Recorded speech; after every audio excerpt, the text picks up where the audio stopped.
Assalamualaikum warahmatullahi wabarakatuh. Hai, kami akan memberi informasi mengenai analisis pemanfaatan sumber daya alam tambang dan dampaknya bagi kehidupan masyarakat Indonesia. Dengan penguasaan materi, 1. Persebaran sumber daya alam bahan tambang. 2. Konsep dan faktor penyebab kelangkaan sumber daya alam. 3. Dampak dan cara mengatasi kelangkaan sumber daya alam. Pengertian sumber daya alam.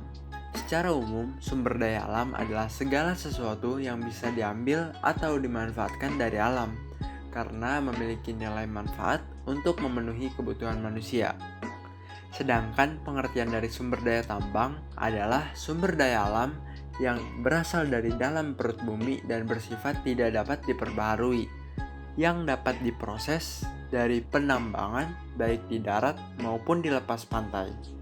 Pertambangan adalah kegiatan usaha pencarian, pengolahan, pemanfaatan, dan penjualan bahan galian.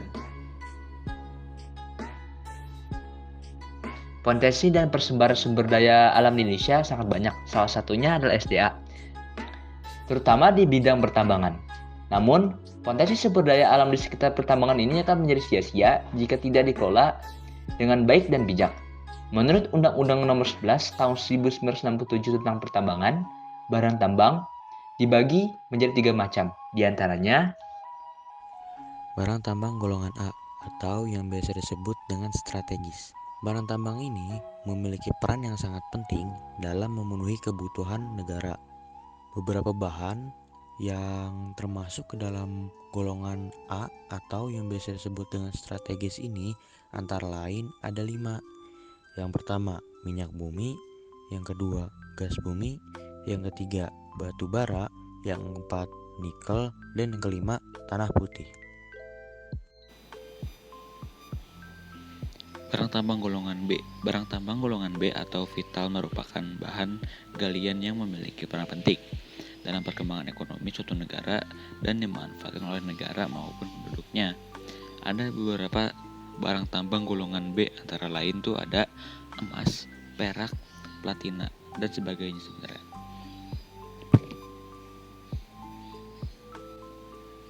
Lalu selanjutnya ada barang tambang golongan C. Barang tambang golongan C adalah bahan galian yang dimanfaatkan oleh masyarakat dan tidak termasuk bahan galian strategis maupun vital. Ada beberapa barang tambang golongan C antara lain pasir vulkanik, batu andesit, dan batu basalt. Ketiganya merupakan barang tambang yang berasal dari letusan Gunung Merapi.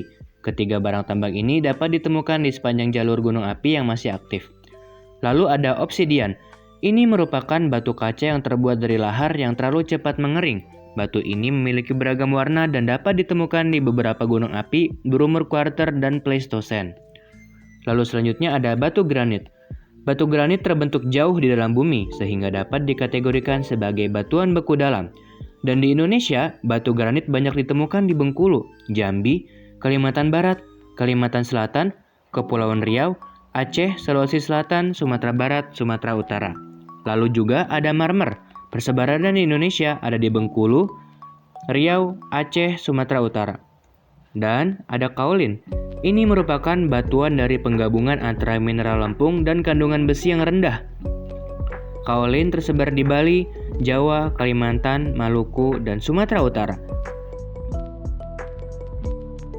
Konsep dari sumber daya alam tambang. Di sumber daya alam ini ada 2 jenis, yaitu sumber daya alam biotik dan sumber daya alam abiotik.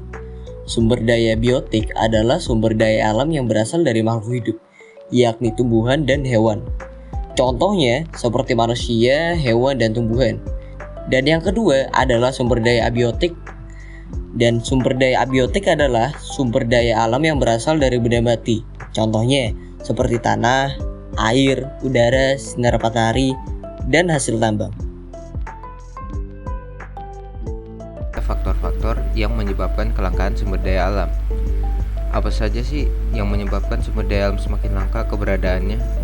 Ada beberapa yang menyebabkan sumber daya alam semakin langka ditemukan. Di antaranya adalah 1. Jumlah penduduk yang kian bertambah, atau bisa dibilang permintaan penduduk dikarenakan penduduk bertambah. Kedua, bencana alam. Terjadinya bencana alam seperti banjir, tsunami, badai, puting beliung, longsor, erosi, dan berbagai macam musibah lainnya juga turut berpengaruh pada kelangkaan sumber daya alam. Ketiga, kerusakan sumber daya alam yang tidak dapat diperbaiki. Penyebab kelangkaan sumber daya alam juga bisa diakibatkan dari rusaknya sumber daya tersebut. Misal, udara bersih.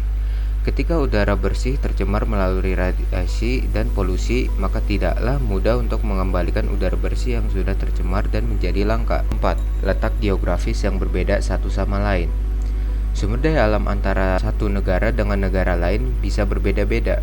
Mungkin Indonesia kaya akan sumber daya alam karena dianugerahi dengan tanah yang subur, sumber daya tambang yang banyak, stok air yang melimpah, dan sebagainya. Namun, bisa jadi ada negara yang tidak seberuntung Indonesia yang dilengkapi dengan sumber daya alam melimpah. Kelima, keserakahan manusia. Manusia yang memiliki sifat serakah dan tidak selalu merasa cukup atas apa yang dimilikinya bisa menjadi salah satu faktor penyebab kelangkaan sumber daya alam. Penebangan hutan secara sembarangan, membakar hutan, membuang sampah tidak pada tempatnya adalah beberapa contoh dari bentuk eksploitasi alam yang mencerminkan sifat serakah pada manusia. Keenam dan terakhir adalah kemampuan produksi yang terbatas. Ada beberapa sumber daya alam yang bisa diperbaharui dan ada yang tidak.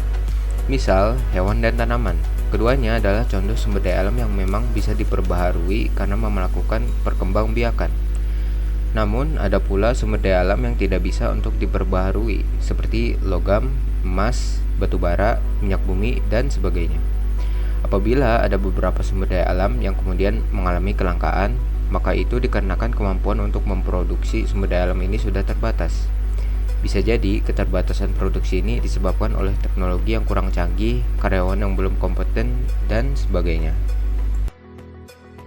Dampak dan cara mengatasi kelangkaan sumber daya alam. Dampak positif adalah menarik investasi asing untuk menanamkan modalnya di Indonesia dan menciptakan lapangan pekerjaan bagi masyarakat. Hasil produksi tambang dapat digunakan untuk memenuhi permintaan pasar domestik maupun pasar internasional, sehingga hasil ekspor tambang tersebut dapat meningkatkan pendapatan dan pertumbuhan ekonomi negara. Dampak negatif yaitu kerusakan lingkungan. Wilayah yang menjadi area pertambangan akan terkikis sehingga dapat menyebabkan erosi. Limbah hasil pengolahan tambang juga dapat mencemari lingkungan.